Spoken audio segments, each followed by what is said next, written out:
tukomyewo ku mukutu gwa Diaspora Connect UG. How is everybody doing? Katubye nti muli bulungi. Wano wetuli waffe obudde buli little bichili akuba katonye ne katubye nti yona je musino tulaba muli bulungi nnyo mukama bakumi nga balamu abayisama basiba. Thank you so much for fasting. Atusaba mukama Katonda abawe kyemusinga okwagala naffe eno abenzikiriza endala abakatuliki nze nimukatuliki abakristaayo kibali mwana mole mu kisibo. Nakuba leero nkomyewo ne mvubuka musayi muto mwana muto bamwita RAFA. Nze mwita RAFA. Njagala gwomanyi bamwitaani. We get to twogerako here and there. Abasajja abaami jabeera ngamba Flavia nze ku mama wange toyina kyongamba. Abasinga bungi you must have watched him on TikTok nga ne mama we nga amwita mukazi muto. Muwala muto, sorry. First and foremost, Sanyu sokula. Nze sinze. Yes. Erade. Ogamba chi. Mamu. Nyonge. Mirembe. Unfortunately, wontwale yo deep basi kyasobola. Toli Muganda. Musajja muteeso. Ni wankubadde amanya ndi mulochi RAFA. Oh, mulochi lijja nti mama wa tata wange yali mukazi musoga. Yeah, mulochi. Yes. Because RAFA. RAFA. Yes. Okay. Kati RAFA is a Muslim name. Okay. That one, I would want to keep it slightly personal. Okay, no problem. I'm Catholic by religion as per now. And Mulochi is a Soga name. Okay. Do you speak Lusoga? Yeah, I speak a bit of it. Nsangayire. Kali. Okobocha. And you. Olio. Idiaka. You know. Olio Kalamu. Exactly. Okay. The area where I grew up from, we are so much into Lugwere, Lusoga, and Luteso. Chola ebisere ebisinga na people ask me, Oli musajja muteso, why do you use so much Lugwere? Because I come from Palisa. So you speak Lugwere, Lusoga, yes, Luteso, and a bit of Lunyoli, Luganda, yes, and Luzungu. 6 languages. Yes. How does it feel okubanga manyizo ennimi? It feels kind of opportunistic because personally chinyambye in the field of GNDMO right now mwenzi jaka sente Kenya. I work with an NGO and research. So it has really helped me so much. Tinkera kumacha nembanga I can work anywhere. So lokola mu central, so lokola a country, I can work in this stuff of a kind. And life goes. Bakuzala Palisa. Era gye wakulira. Wanakulira part of my life because mwana mu Kampala najja ndi mu P3. Yes, that is myaka gye najjira mudduza myaka nga ina sama. So oli wakubuza nti obeera wakulira wabakuzaala wa Palisa Kampala. Palisa Kampala. Bove Kampala, yes. Bove Palisa otuukira we Kampala. Otuukira Kireka. Kireka Banda. Kireka sides of Ngenda Mugongo Road around the Kamuli. That Kamuli, that is where I stay. Awali ebimali akasoli ebingi. Somewhere then olwavaawo to Seta because sister wange yali abeerawo e Kireka. Okay. Yes. Ogambye okola mulimu ki? I work with some NGO. I'm under research. Biwasome ebyo. Research. Bosoma ki? I did journalism. Oli muna mawulire nsanyusa okulaba. Ne wankubadde. Munange. Yasoma computer. Okay. Ali avuga boda. Kati awo wetuli. Eyo ye Uganda yaffe. Naye era katugiribe. Wasoma amawulire. Yes. Lwaki togakolamu? It didn't give me. I think journalism just didn't choose me.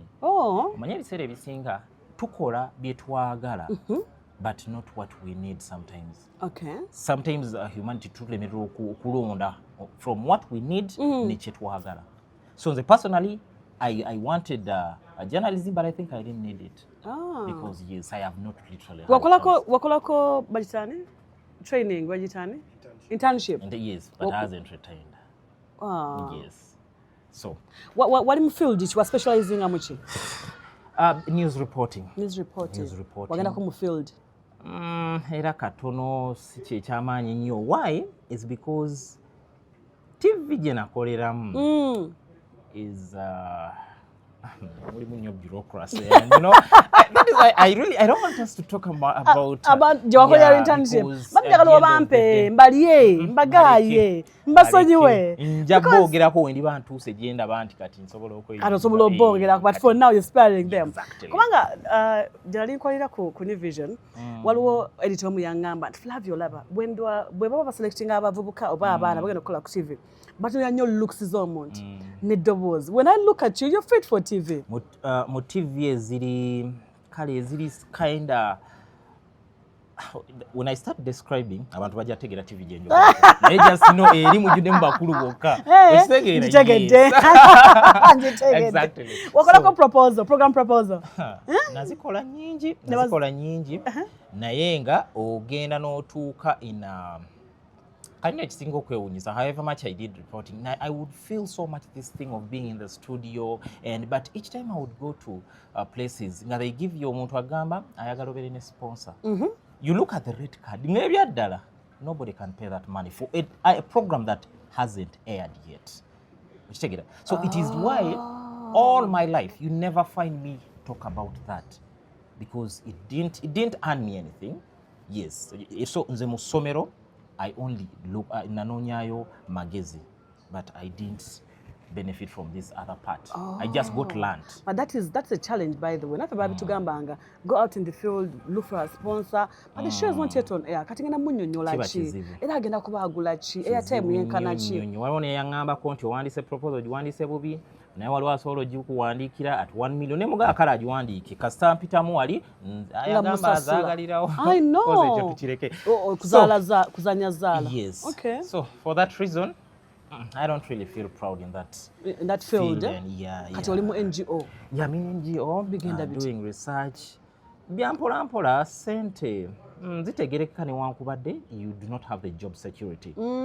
Okitegeera because you work under project based scheme. Nti leero ogenda kera kumacho ne project ogikole naye weggwako. Yes. Egenda kusooka zigenda kukubamu. So tobeera na kino nti buli lunaku ogenda kera newankubadde after that project you're able to okuvuganya n'omuntu abadde akola emyezi 5. Oh, really? Wakoze omwezi ogwo. Kozo accent bwekali. Ebintu NGOs bikola bitya? Otuwuliza NGOs bikola bitya? It depends. Okay. But basically the one I work with that I wouldn't want to okwogera yonga yo yekolera project yazo. Yes. Kati ekyo kyekisinga otulya wano mu Uganda ate ofuna company nga yo hiring abantu bakolera project. Kati ate abo babaga busente butono lwansonga babanga ba middleman. Ekitali ku NGOs the project eba yaayo yonga wonakera kumacha oli mu kugulawo wano duuka and you're like, you know what, before I open up I need to first look out the market ndabe eri etya bwe kenyini n'ofuna omuntu n'omuwa sente tekibanga kiriwo onafuna broker n'ogamba noonyeza omuntu akole kino. Yeah, so it funds its own project. Yes, true. Akubuza ekibuuzo. Now that you're employed, right? Mu employment. Olunaku bwe lukya ng'akalimu kaweddewo obuzaako ki? If I am to speak on in my own opinion, nze at least I have a few things that can run me throughout that. Yes, nga wenfuna akalimu akalala oba nensigalira mu ekyo kyennyini. Ebiseera ebisinga we all love to be self-employed. Yes. But self-employment etwegezaamu eno gye tuli mukana. Exactly. It's kind of so complicated. Yes, it is so demanding. That katate when you look at obulamu bw'omuntu your finance is determined by your bills. Yes. That is kati awe obulamu bwe butufugira awo nti okera kumacha n'obeera nga oyagala okola ekintu ekityo but you feel you're not yet on your feet. Yes, and that is where some of us are. But that is, of course, where we are heading. Bambi, yes. Thank you so much. Kankubuuze, wali opangisizaako? Okupangisa okwo nakati nkyapangisa era wema nziri ewaka sidda wange nzira gye mpangisa. Ndoba wuwo? Toba wuwo? Bw'oba oyagala okumanya nti nno odda gy'opangisa bakere ku makya bakubanje rent. I have had stories, thousands of stories. But I'm one person that current kintu kyentunuulira nti era nze wemba take for instance njagala kugula TV. Njasooka ngule TV ne ndaazeemu rent awo. Lwaki? Lwansonga TV wona nga wanja gitunda naye ate rent ekizibu ekijja tojja munziriza. Okuwaayo rent saawa zino eno n'omugamba nfunye ekizibu nnyamba ngenda kukuweeramu amagoba sooka ozinziriza. Depending on the journey landlord do. In fact, that is the generation gye tulimu right now. Nti abamu kufa abatasobola ku affordinga kugula bintu bino ebyebbeeyi oguze ploti oguze ozimbye ennyumba okoze biki tugula obuntuntu buno obututaasa mu bizibu. Okitegeera nti wookera ku makya n'ofuna akazibu akatonotono ng'okatunda kuba tetunnatuukayo eri to buy those expensive things. However, buno obulamu bw'okupangisa is so complicated. Personally, I've had an experience. I think he was in lockdown. Eno mzee atugamba tebagenda bagoba mu nyumba. Ate eno walandi road. Bagamba twetaaga sente, yes. It's so funny. Nalina akagula kafiri. Nyo nga panse nyumba ya sente mmeka. 15. Nalina akagula kafiri kange. Lockdown ayingidde. Kati ya mukazi yali amanya nozo myezi 2 kuba ogwokubiri nalina akaguyingira. Kati tusula ne mutabani we yali mwezo unit naye. Ndowooza banagamba maama wo manyi maama. Ono yali akagula kafiri. Omubanja ati yalina fridge munda. Yankubira. Ngendo genda bakulopa. Yaŋŋamba. Kati ono omukyala kyokka ate omukyala yankubira ne mugamba mami siina ssente naye ngenda zireeta. Nandaga shizoki. Nawulira kisimu ya chairman. Ko chairman omanye ono omukyala agambe tajja sobola gumingiriza naye baŋŋambye waguze kafiriji. Kati ky'oba okola gwe kabako kaleete waneeno nga bw'onoonya ssente zaabwe. Then I'm like namukagenda kumwacha abantu abasirisa abefuula abalungi, they are the worst. Omuntu ayogera ennyo ono ne woba onyiize naye ate obusungu bwe and life goes on. Yes. Naye omuntu omusirifu atereka obusungu, yes. That lady, it's so funny. Each time I would always pay my rent, I would always go there. I would treat her like a mother. Maize buli muntu ali mu myaka ja muwalamuto. I would always go, you buy some sugar. The same way you're going to visit African way. Buy sugar, buy some. And I would go there and she's like, oh, tata ne yanziza bulijjo you fune oyigangota omukazi yanekyusiza omwezi omu kale mama Luzoli mukyala muzibu nnyo. But you know, and that is how I took my fridge Colandi Road. Gwe tofaayo omanyi amaanyi g'olujegere something like that. So, but it's so funny after because that project after a week, there is a project, it's a work home and stuff like that. I remember these NGOs. You have a project. Yes. They pay you, they give you the breakfast and the lunch. Yes. Yes. Ngankola ka project mala nvaawo. Kati olwamala okuvaawo nennyina nefuna ennyumba ya mtwala aga 2. Kati ate Katonda nanyama nefuna some project, it was in Busia. Nkomyewawo, I have bought a car. Obulamu bukyuse. Natandikira ku mmotoka. Some sister might twafuna sente lumane and she was like, zinjagala gula pro. Ne mugamba gwe gula. Poloti? Yes, because we have had junks of land in the village. Yes. Emmotoka tetubadde nayo. Tebaddeeyo. Ettaka lyo libaddeyo. Kasookere ku kire. Wagula mmotoka ki? Nagula Subaru. It was a B4 by then. Yes. So nengula ka B4. So ng'omutabani we oyo nyine yandobe wa mama we kafiriji kange na yaluza Katonda akuyambye yonna gy'oli. But that was a nice. I mean, because nigga yali chali wange ngasulako ne wolo olumu. Just know one time even there is when the girlfriend came and then gataliwo nemuga waye mulindireko wanene. So anyway, there is really a lot that was shared. Guy nansanga nangamba mwana RAFA njinkuliranga bizibu muko. Gwe gwenda ofuna nakamotoka. Natono lya guy nogamba chobolaba ensi teweevumanga nsi. Wali muyambye. Nali sisobola. Nedda. Nali sisobola. RAFA kankubulireko. Akola ekibi. Omukola kirungi. Addayo ne yeebaka. Nagamba kala I mistreated this boy, this young man. Now see. Kati Flavia nkubulira ekino ekintu.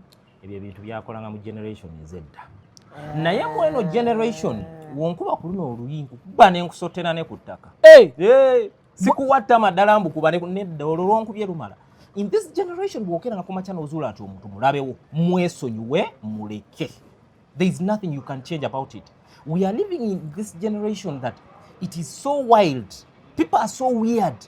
People are full of ambitions, selfishness and bad hearts. Ochegera nti omuntu azimba omutima olw'akantu kofunye naye nga bulunako ke kafiriji kange. Kakali kasente meka. Kana kampi kana. Ana mu 8 by that time. Ana mu 8. Choka kubanja 2. Amanja 2. Mama Luzo atukola bubi. Yankola bubi nnyo. So when you don't do like that. Womanya nti gonde mulabe womuleke. Let them be. Don't try distance to yourself. Tutawane ebyo ebyedda, you know, make up with him, you bere nga mukitereza ewa. omuntu gy'okoma okusembeza abantu boola abantu olwedde baakukyawa, you're giving them opportunities to hit you harder. Ye ensi gye tulimu. Ng'ojja ku kafriji kaffe, what are the challenges z'oyinza okugamba nti mu butuufu obupangisa buli muntu yali badde azimba enju ye? Obupangisa omanyi we nali nva ewaka, nobody supported it. Kati ekisooka nze obuzibu bwe nnina, like okay, obuzibu bwe nfunye nze mu nsi. It's one reason that's why I'm so close to mommy, because I have brothers, I have sisters, batuzaala 10. But I have this challenge nti waliwo age bracket y'amaanyi kunze nabo. So you don't talk to them like your friends. Temuyina nnyo that connection. Kati ate gye nnina ne mommy. Era nze when I'm talking to mommy, I talk to her like a friend. You get? So when I was leaving home, nobody was seconding it. Bali baagala bandabirawo. Ngeri gye kinti you're the last born because I'm the last born at home. Like everybody treats you the way, you know, you're young. So navaayo lwa kifuba. Kati bwe navaayo nagenda mu nnyumba yali ya mitwalo 4. Yali ya mitwalo 4. Nange bantono nnyo. Nga nno omulyango gutunudde eno. Jjukira heavy rains come from this side. Yes. Ng'enkuba weetonnya amazzi gayingira down. I go to this house nga nfuna ennyumba nga ngiyingiramu. Bwali budde bwa kiro. Kati that time I was still at campus. Kati nga bro wange agenda ngamba there is an opportunity. You do what? Send me your CV just for formality. It's one reason as to why banange bino ebintu by'okuwandiika simanya application. Tokyayagala. Bw'obeera nga waliwo omulimu nga mmanyi nti you can connect, ngenda giwandiika ndeete. Naye gw'ogenda otomere office y'omuntu. I have experience on that a lot, but away from it nenyingira ennyumba. Kati I was looking for a house we yatuuka okunkubira. Kati ate nangamba olina okujja. Kati ate ng'eri gyendi ennaku ziweddeyo nga either I have to pay for another month, kati ate nga saagala. Ngenda nfuna ennyumba zaali sawa 10 broker nfunira 12 olwo njagala nnyingire that very day. Kumbe ennyumba tebaagisiize, ngenda oyingira mu nnyumba ziwera sawa nga 6. Temwali na balbu nga bw'omanyi ebintu by'ekiro. Mwana gwe ngenda okutuuka mu nnyumba ng'erina ebiku. That was my first time to test on ebiku. Sawa 6 ebiko byannuma nkubira Land Road kubaza ekikula lisiba. There is some nigga of mine, some friend of mine, yagamba RAFA muno mulimu ebiku nemugabye ebiri wanaabindaga ekiku kyannuma nenkubira Lando nemugamba naye sebo n'otansiigira ku nyumba ate waŋŋambye nti ennyumba mulimu yangamba ebikunza bizaala. Ai bambe. Yangamba ebikusi bizaala. What? Era naliwo for 1 month nenjiyayiya nenjivaamu. So I've literally tested the small that the much that somebody else would call the small mu bupangisa. Era one of my dreams is to wake up in the morning nange nkeere ku makya nzimbe ku nnyumba eyange. Ekitegeera nalina ebirooto eby'oggula emmotoka nvugiremu maama wange ekyo box eritikisi. Yes. Nembeera ku kirooto ekyokera ku makya omukyala afumbe maama gyali ekyo nakitiikinga. Oli mufumbo? Nina abaana. Olina omukyala? Nina topics ibiri zenjagala olete basoseri wakati. Tusookeyo atoke muwala muto. Muwala muto itoke gwika. Soke muwala muto. Abana abalenzi balwawo nnyo okubeera that much connected to their moms. The way the little I've watched you on TikTok ne maama wo weeyagaza omuntu atalina maama. Osaaliza omuntu atalina maama. Like maama wo omutwalanga wabangambe girlfriend wo omutwalanga chichi.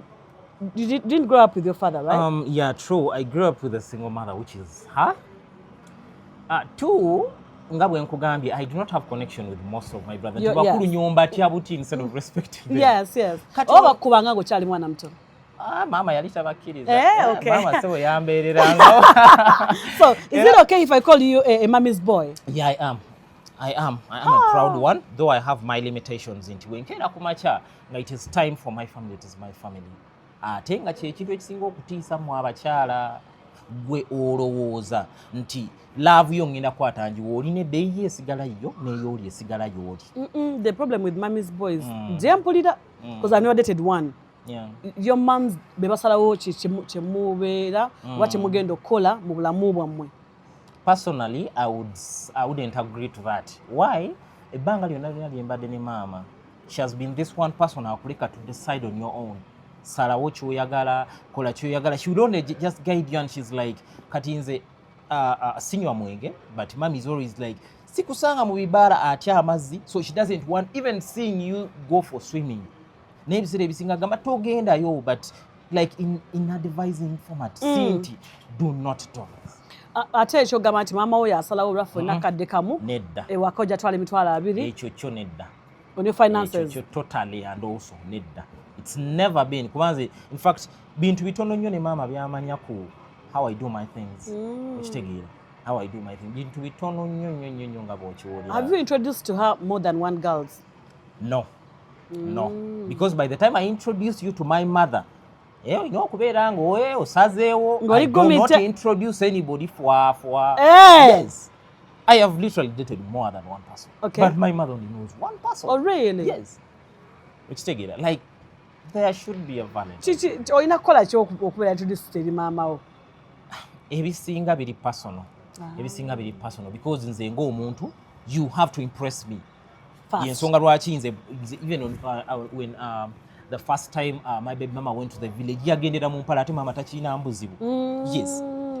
It's not nti ogenda kira kumacha mama wange omutye oyina mutegera, just respect her, that is all. Okay, she's going to let you do your own things. Oyina njala amanya bakadaba bagati twagala njala mpamvu yambala mpale. Yes. If that is the fashion, please, as long as you know, so it is okay. So my mother has been very okay with most of the things. Rafa, supposing you love this girl, you love this woman, umlaza ne mami, you really love her. Mami n'atamusima. It has not yet happened to me. Kati, I wouldn't really want to talk about it because I will be talking about. No. Just assume.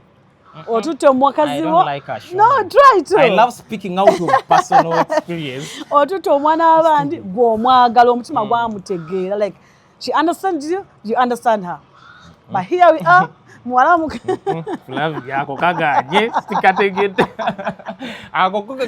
I can't imagine, I don't know even how it feels muwalamuto agambye RAFA mutabani wange oyo anti akuza mabbali nga mazogenda nagamba oyo it's a no. Muwalamuto no by the way, she's not so much a hard person when we comparing, not because I'm speaking out of the bracket into mama wange. I've seen banazaala sebo nga bazibu mu ko balo second yaji like ku mwana w'omuntu.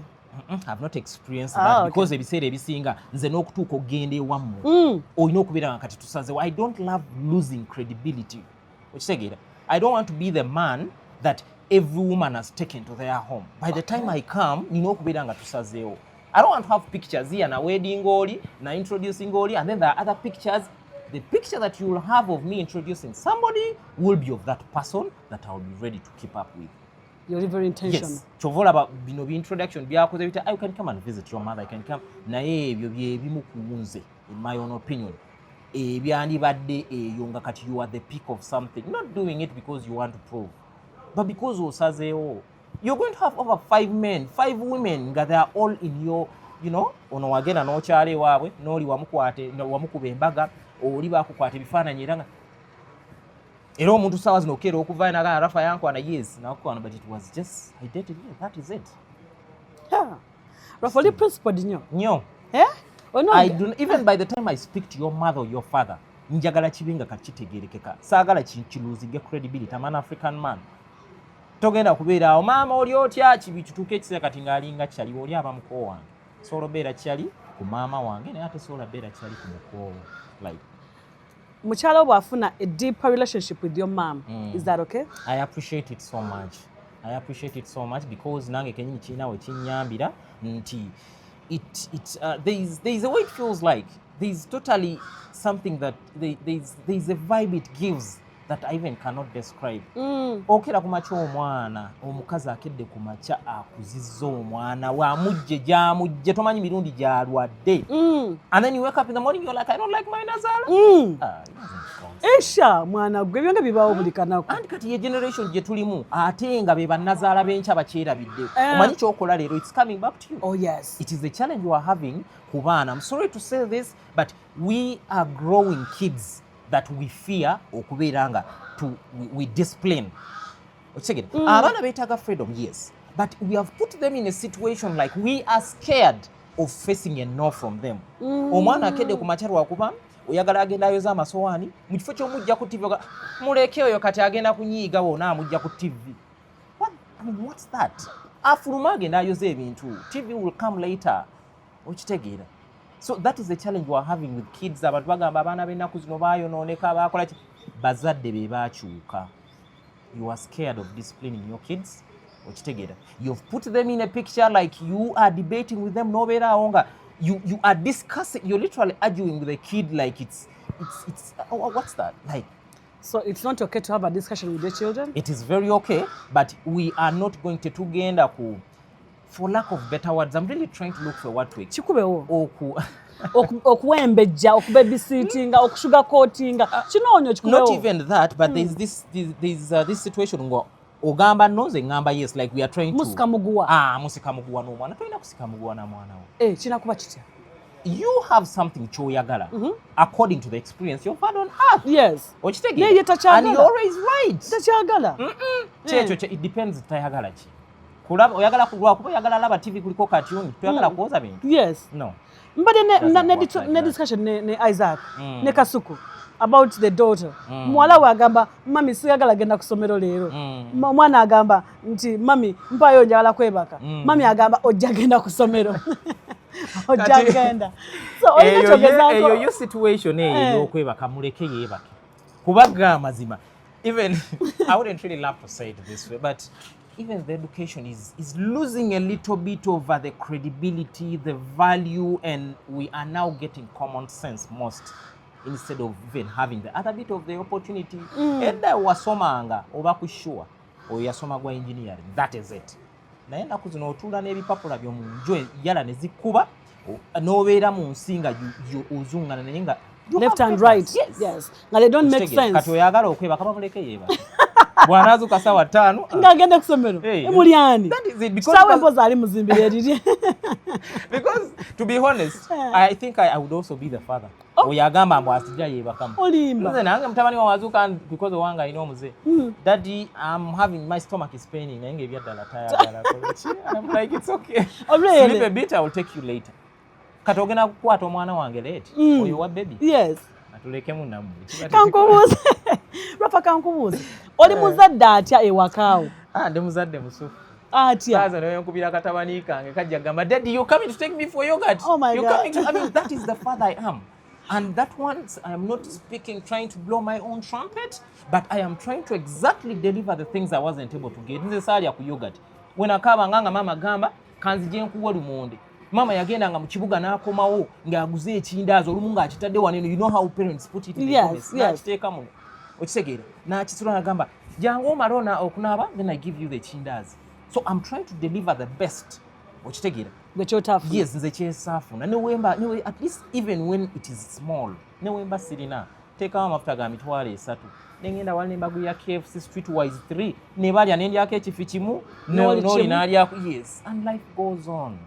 It's not about the money. And that is the mistake we are having with parents.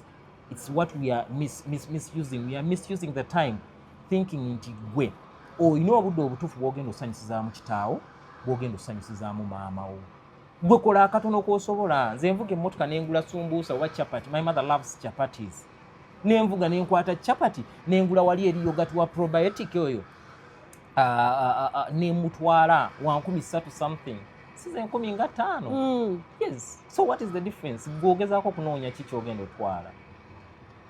Yes. So truth to be told, away from everything of being a generation gye tulimu, ekisooka abaana bo boonoonese naye kiva kufa abazadde. Tugenda kukola tutya okubatereeza mu line? Anti naawe obuzibu obuliwo ekyekyo Abaganda kye bagamba nti akaakyama amamera. Gola akamenyeka bumenyesa. Kati gwe atannazaala ba planning okuzaalayo, please try to put it right. Naye ono olwedde gw'okuzizza mu neeyise. Edda abantu baakuzanga abaana nga omwana, the mindset of a parent is ndi mukuza omwana ono naye muleka ntya mu nsi. Onfuna? Ennaku zino abazadde b'ennaku zino waakera kumakya n'ava ku nsi omwana aba alemereddwa teri amusobola. Lwansonga ye bye yali awulira biva ku maama wo bataata we yekka. edda ku kaalo, those are the songs that literally this is a song of Maureen Antome that says simanya abo ku kaalo mwanyamba okunkuza, something like that. Mulaba mutawante mwana takuzibwa mu Something of they're trying to give you a picture nti omuntu w'oku kaalo jamulaba nti gwe toyagala, you don't want to count sense in them, but balina kye basobola okubuulira n'okola ki n'obinanga okiyigirako. You get. Kankubuuze Rafa, oli munyumya mulungi ate onyonyola ensonga. Kankubuuze era baby mama baby mama si ye muntu akuzaalira omwana. Yes. Number gobera naye kati right now. You know, truth to be told, kati awo, I don't want to talk about that. Okay, thank you. And I respect that. Yeah, sure. Because the issue that kigenda okuddako is your relationship and co-parenting. Because ensonga efuuse y'amaanyi nnyo ennaku zino. Omuntu bw'azaala mu mwana, omusajja bw'azaala omwana mu mukazi, they tend to drop everything, the responsibility, everything, gy'alina okuwa omwana ono. Nze mu ndaba eyange, and in my own opinion, you know, I love speaking things in my own opinion. Yes. Nze mu ndaba eyange, kino kye kireetedde n'abaana okwerabira abazadde. Omwana n'abeerayo nga they are not because they're not respecting you, but they just don't feel your vibe in their life. Why? You were not present in that. There is no single way. Saawa zino eno osobola okukeera ku makya n'okola omwana ekintu myaka 3 myaka 5 n'asobola okinyumyako ng'akuze, so ng'ate waba akuze asobola okyerabira. Kikyengezaako what point am I trying to drive home? That if you be present for these guys, for the kids, for whatsoever, nga bakyali bato, they will always remember you. Naye gwe olowooza nti wabeerabira nga bakyali bato, omukyala abakuzizza batuuse emyaka 10-15, you're coming back as a father or as a mother. What sense is it making? They will not have it. They will not have it. Yes. Lwansonga kiri ekyabakuliramu tewaliimu mu bulamu bwange. You're not present anywhere in their memories. So, nze mu ndaba yange, I just think nti oba okedde ku makya omuntu n'omuzaalamu ne mubeera ng'oba mwawukanye, because not all the time things go right. Okeera ku makya for some reasons and things go wrong. Respect it. And I hope they also respect it, because one of these days also we are having dramatic baby mamas. So dramatic. How dramatic?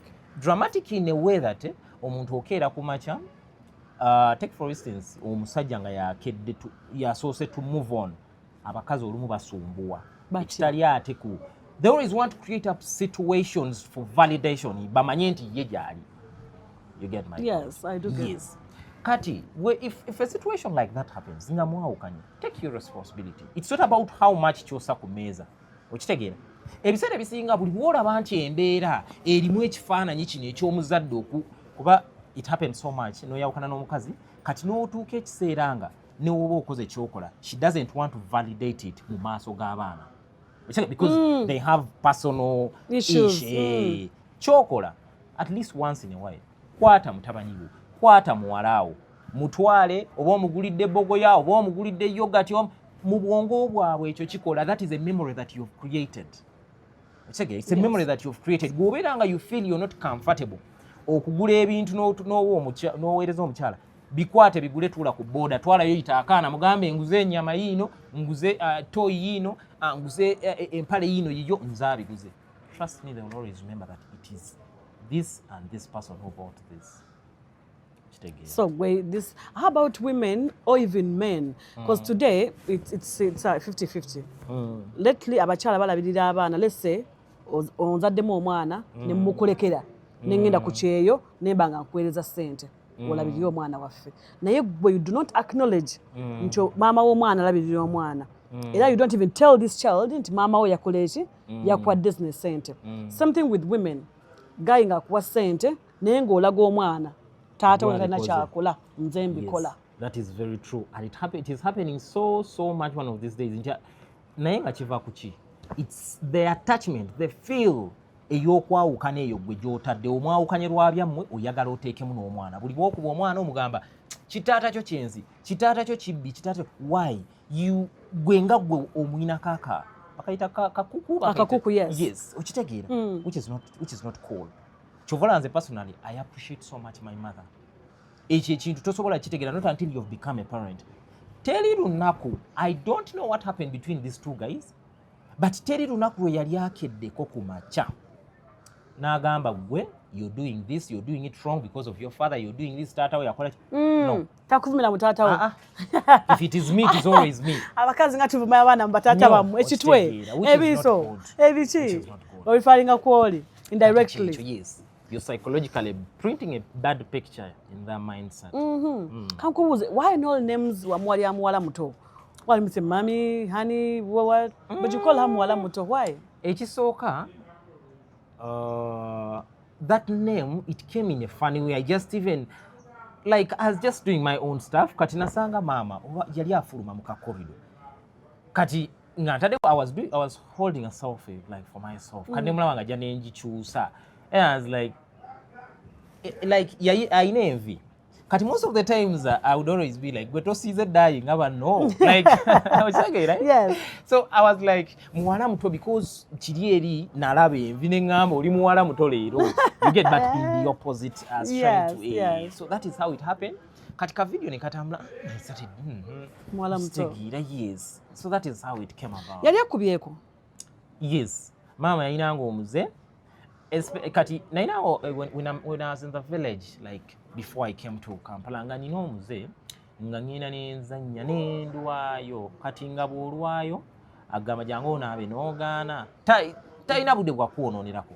Yes, nga asirika nga wachayi ng'onywa omugaati the chindazi she would buy it would act like to bait. Yes, naaba naye ate era bw'ogaana ng'akulya kati ng'okiro butuuka nga aggalawo ng'alyoka babisapatu tialina kagomunda yo yali wa sapatu n'emizingoonyo yali wa sapatu ekitegeera. Yes. So that is it. Mwali bake wamwe mukyalo? Kulima nze personally saalima ne bakulu balima bakulu bange ne mama yalima. I think so because by the time nze bwe natandika okutegeera nga simulabanga akola ki ng'alima kubanga bwe nkugambye nina baganda mama yazaala muto so nina baganda bange abakulu ddala banje okitegeera. Kati by the time wenzijira ku nsi kati ate ng'ebisigadde bye bali mu bitu. I get it. Yes. Would you now walizadde abaana bangi nga mama yazaala? Right now I would say no. Lwaki embeera si nnungi era saawa zineeno omuvubuka what I can say bw'oba okedde ku makya n'obeerayo n'omwana w'omu sooka ogumireko oyo. Like it's not easy. Omu? Yes, for now nga bw'onoonya ssente okitegeera kyo kituufu you can't determine ssente bwe zinaawera but at least try to put yourself right. Ebiseera ebisinga tuyinza obutaweza ssente naye omuntu yenna naakedde ku makya n'ateekawo wali eri akaploti ke n'ateekamu akayumba kati oyo aba kalekaleko asobola obeera omwo ng'anoonya mmere yokka for 5 months nga teri amukuba ku mukono. Naye bw'oba oyagala okumanya nti nno landiroodi si kyaliyo keera nga tosasulire bw'onaamanya nti eyo ennyumba gy'obadde weewandiramu apartment byakola ki bifo kyobola nsiina kirando tamangako kyali wange. It's a business transaction period.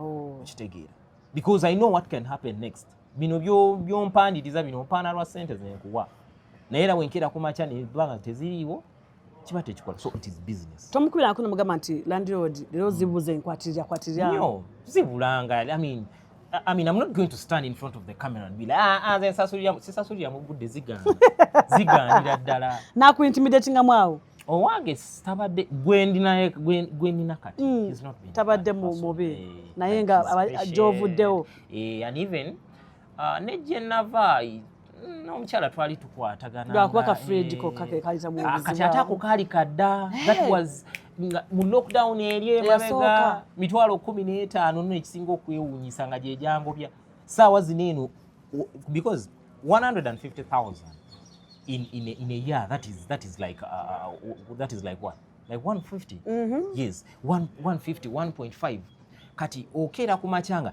right now wemba wakuddayo omugulamu the rent I'm paying right now you pay like 1 year no manya nti kiwedde. Yes naye it is so funny that is what life is. Kyova olaba woba olowooza nti gwe tolinako olina tunuulire ewejjo olyoka omanya nti kati or at least oli mu kutambula. That's how you determine success. Nogamba twali nali mu 15 kati nsamu 1.5 a month and I can afford it. Kyobola ofubanga nnyo okulaba ne mu mikwano gy'okola bw'olaba nga mulimu abatatambula balemedde mu mbeera eyo beesonyiwe tebalina kye bagenda kuyamba. Ye bakwateko mutambule mwenna.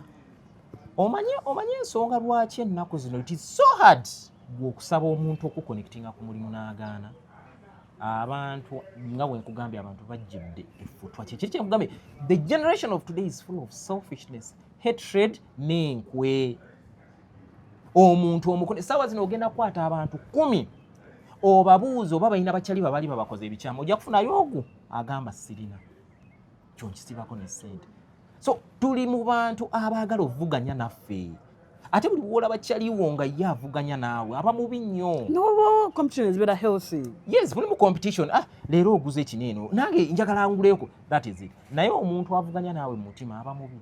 N'okigula they don't discuss about it nagenda naye n'akigula mu kyama kati oyo omanya that they're competing with you secretly. Yes. Because in actual sense if we are friends, when I buy something be like, hey Flavia, sawa njagadde nungi. You're like, okay, what we are jinguza, you also get it for yourself. That is the healthy competition we are talking about. Naye bino nguze ekintu ogenze mu bukugu ogenze okukuse naawe oguze, those are wrong friends. So ensonga lwaki it's so hard for you to tell me that nowadays connections zikyakola. Go connect zeke nyinyi yakujja woli. Oyina mikwano mitono ate nga sigyetaaga.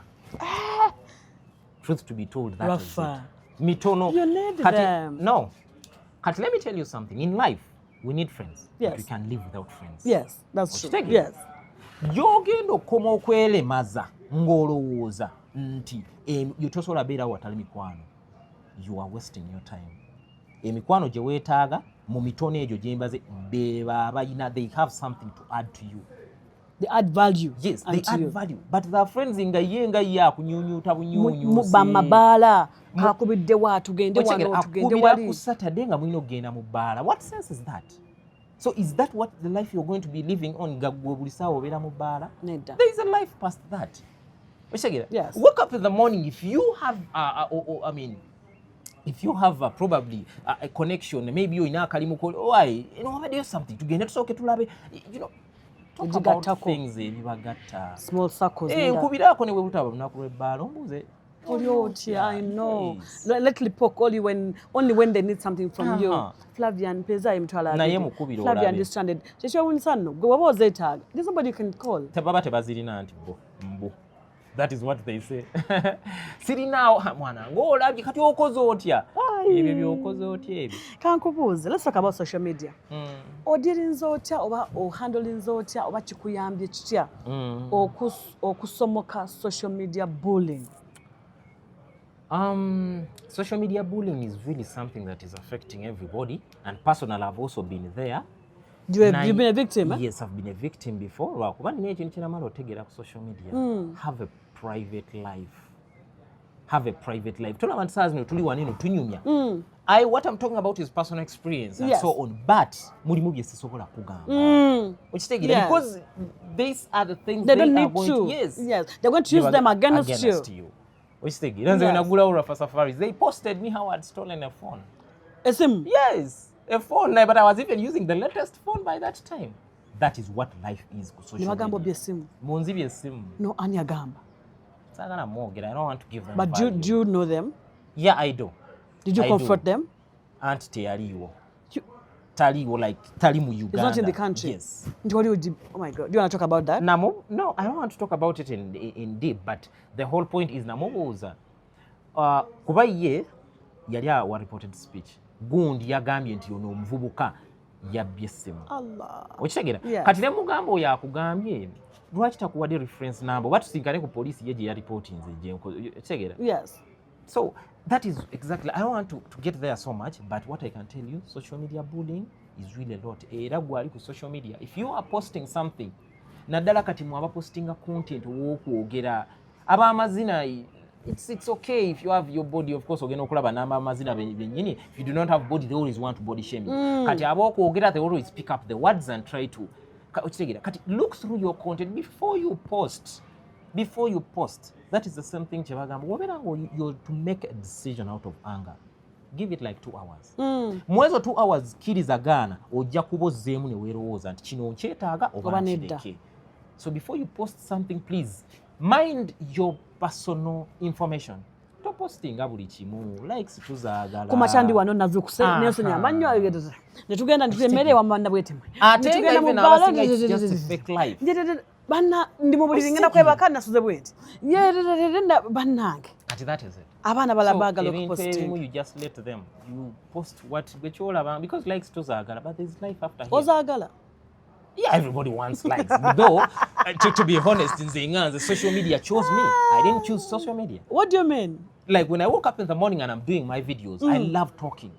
Era ekintu ekimu kye nali nkeera ku machanga kye neenyumirizaamu. I mean, I'm one person that can. Era abantu abaneetoolole who have gotten a chance to be around me, they be like, wali osobola okusomesa oba pastor. But one thing I have always thought of doing in my leisure time is maybe waking up in the morning and you're guiding maybe abaana b'essomero, you're guiding, probably you're counseling maybe the sick and something like that. Nga kiri pro bono, something okitegeera. Yes, but when I did the first video, I did it for my sake. Era bwenkera kumata netekayo video nga njogera temulowooza nti mba nnoonya like mba neesanyusa nze nganze because talking is my thing.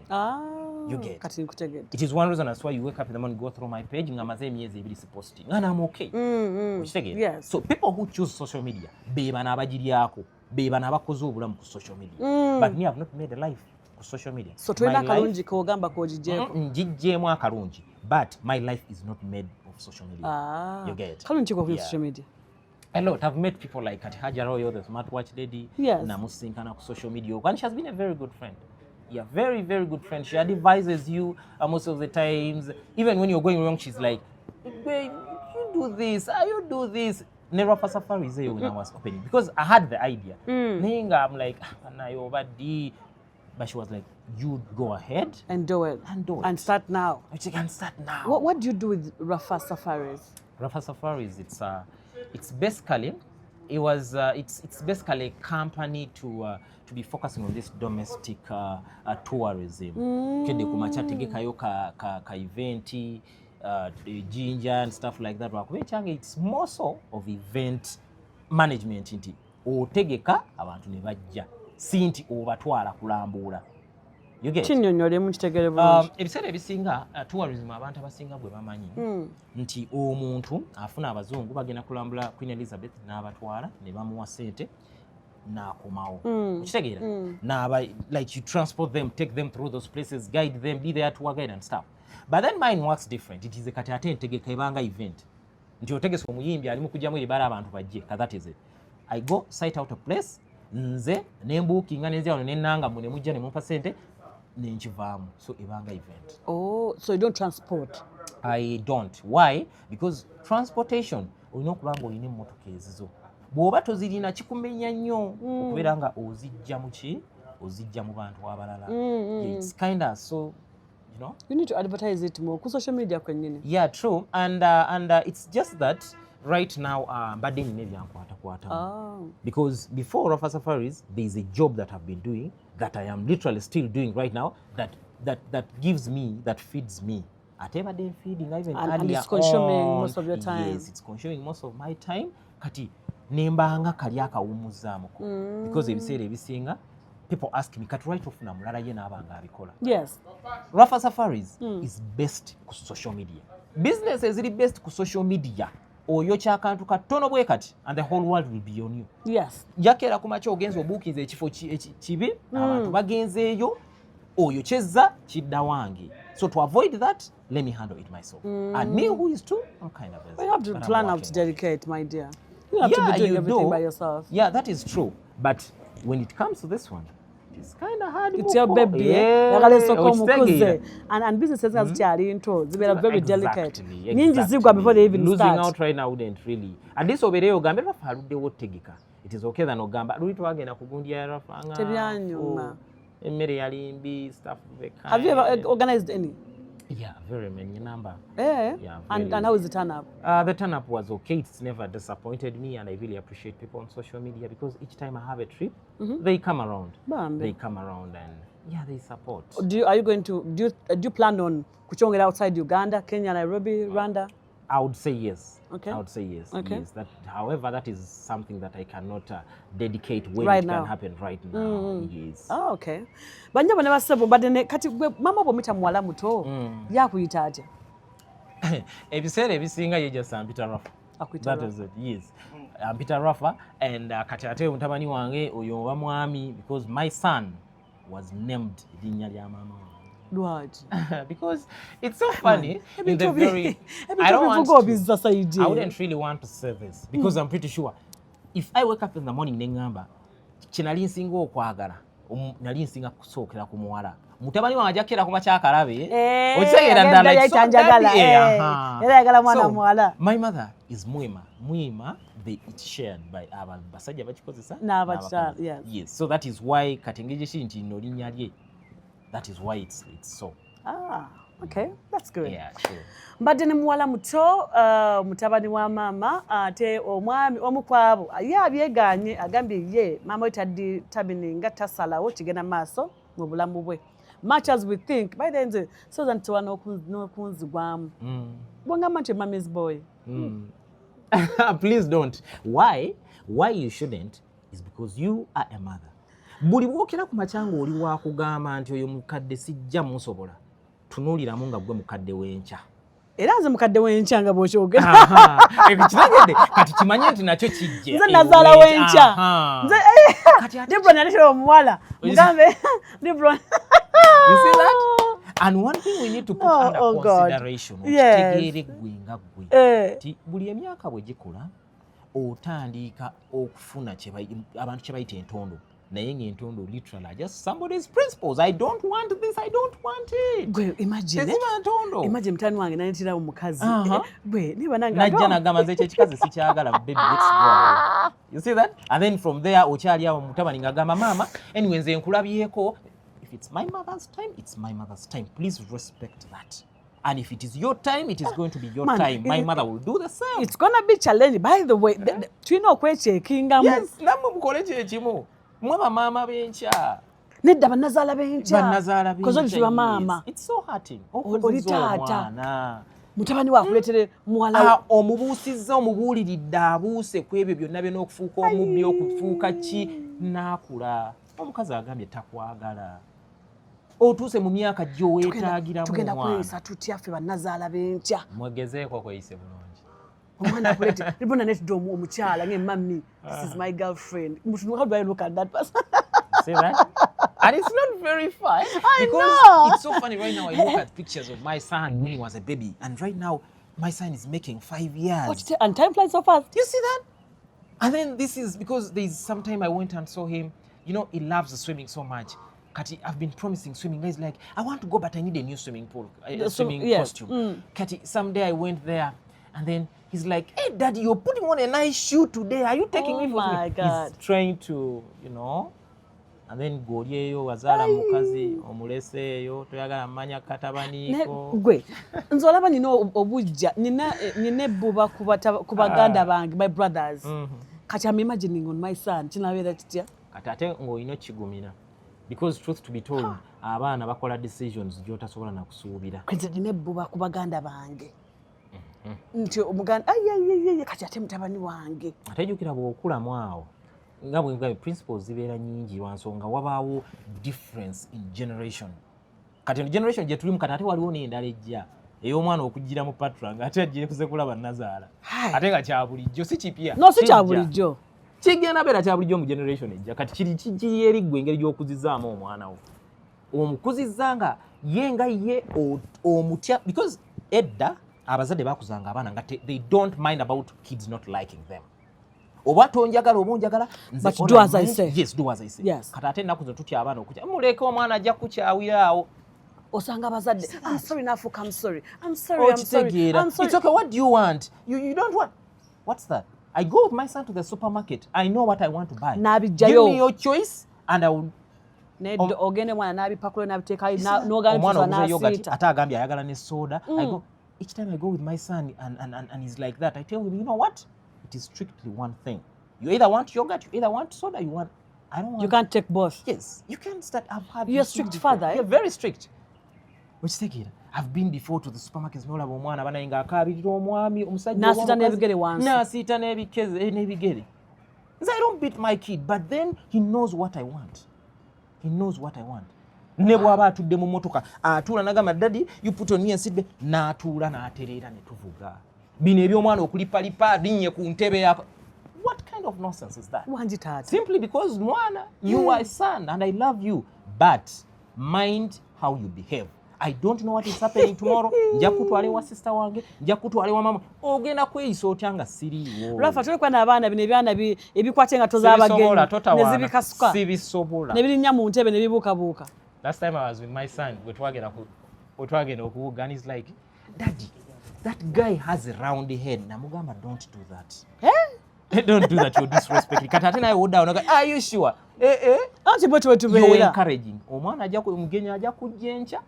Amugambe byebimu omugenyi azze omwana ali kumujjako esimu bw'azannya geemu ayagala YouTube Cocomelon. You know how you visit somebody omwana akute remote waginyiga omuntu ayagala kulaba mawulire naye omwana akute remote tamugambeko tukole ki sibisobola amubuukire eno bw'alinnya ku ntebe. There should be this eneeyisa y'omuba. Let's stop behaving like animals, and so our kids should. Let kids not grow like for just ng'abaana bali awo just ng'omwana lw'otaliwo bagamba oyo ajja atwala omwana we simusobola omwana we alina ekyejo omwana we abuukirabuukira ku bantu. Nze wange TV yange etuula ku mmeeza okitegeera etuula ku mmeeza but you'll never find them nga bazanyira awo ebintu bya the kind of playing should be, you know. We can't control of course the kids but kankubuuze teacher osingo what's your hobby? I am a person of watching movies. I'm a person of swimming as well. Yes. Okay. So during your free time you do that? I do that. Do you go out? I go, but it's on rare occasions. Nga wenga engeri gye sinywa mwenge. Kati ate abasajja ffe tuli b'amabaala nnyo tetuli bakazi nti we are foodies nti ogende olye ku mmere ne ba girls biki kati ate bbaala ffe abasajja gye tutegeera ennyo. So I rarely go there because ne bwe mba ngenzeeyo mbeera mu kunywa soda and I have ulcers. I can't take more than one. So, what do you do with the boys? With my boys? Like, tuba tuzanya game. We play games and sometimes... Zino PS5? Yes, PS5. Ozibeerako naawe? Yes. Are you sure? I bought it sabiri nazanyanga gogolo. That is it. So, oteekamu alina otandika ozanya? Nze buli kyenkola ebintu ebisinga. Nze even buying a motoka. My whole mindset yali yetoolodde ku bintu bibiri. Maama wange agituulemuko. Engeri gye tutaagirina nga tukula and even my son. This is the one time I took my son to there's some hospital called Namirembe e Mukono eyo. Omwana bamuwadde eddagala baŋŋambye funa oba mukomewo ssaawa 6. In fact baŋŋamba 7. Ne mugana naye sijjasobole but let me look out for a clinic. Ziri ssaawa 7 ebyaddala. Eri gye nali mbeera Hajjat ngaggalawo gate. Kenyini yajegalyayo ku ssaawa 4. Nakwata eddagala ne nteeka mu kanula ne nkuba omwana wange. Nga sirina motoka. You can't move in the night. So that alone inspires you. You must have an inspiration of doing something. You don't do something out of competition just. So that is it. Rafa, ebigambo byebisembayo nga tuwumbawumba tusiibule abantu bano otumire ku bantu b'oli abo oyagala okutumirako. Bannange abali ku guno omukutu Diaspora. Yes. Bambi tweyanziza nnyo your time that you put in to do the viewing and so on. It's really not something easy, but we really appreciate. And Rafa, this is I here. I really appreciate for the love that you guys show me when taking a trip, when Kolachi. I really appreciate. And there is really a lot to come in a very few. Yeah, I won't really say this and this time, but very soon I will really do something and I would appreciate when you guys support me. So thank you so much. Nja kutumira my son, mama wange, muchala wange. I really appreciate you guys so much. I like that. A guy like you, muchala wange with respect. Embaga yadi. Embaga. Right now, sijja gama titunetege. Tugende rubaga. Sente. Kole kijja mu nsawo. Mwana nze nche. Toli yasiri bulungi. Waliwo oluyimba lwa Fred olugamba aba wasembaga you go no wasembaga naye rent naabo. Tajja kubula. Onakola ka contribution. Isha. Nze nja ku sijja byogerya wano but between me and you that you very well. Nayenga babi. Ekelezia yange. Bwengamba ekelezia kitegeeza nze ngende sosula abagenda okuyimba mu ekelezia nze ngende byonna ebikwata ku ekelezia n'okutona mu ekelezia mu mise eyo wali erubaga byange kati nsigadde mbikulekedde. kale nyabo abantu bo babo committing tugenda mulekerawo tereka abana b'abannammwe that long ng'omwana bandi omubuulire kino ekintu nze n'abantu abamu be nalaga ku social media but they came out of me not knowing what social media is. Naye ebiseera ebisinga bwe kiba kisoboka keep some people out of social media.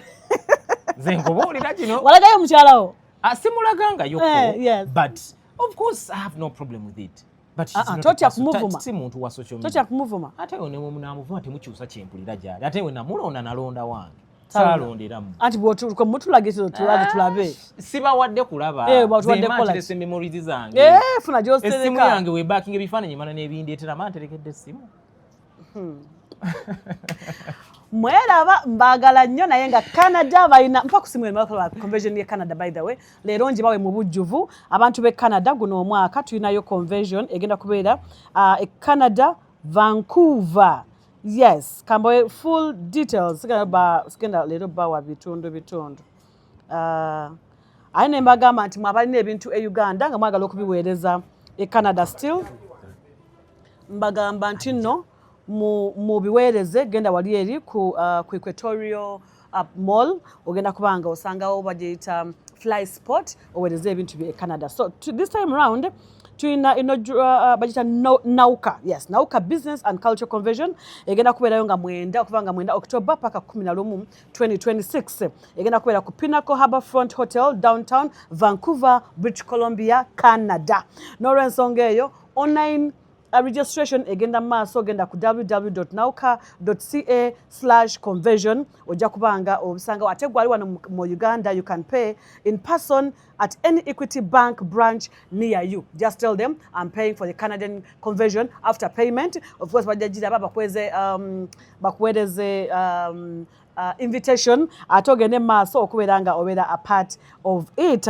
Ngenda sembayo n'aba fly sports still they're also in Canada bakugamba ati genda wali eri ku Equatorial Parking Mall. Yes, level 2 shop 139 enamba z'essimu weeziri batwala ebintu okuva Uganda paka Canada n'okuva Canada paka Uganda. Saagala obeeraawo mwena kyagala okutwala ba fly sport they're here to serve you. Mbagala nnyo until next time from me and my entire team tubagala nnyo. Thank you so much for watching, subscribing and liking. Bye. You're watching Diaspora Connect UG. The views expressed on this program or commentary are solely of the individuals providing them and do not represent or reflect the official policy or position of this YouTube channel or its management.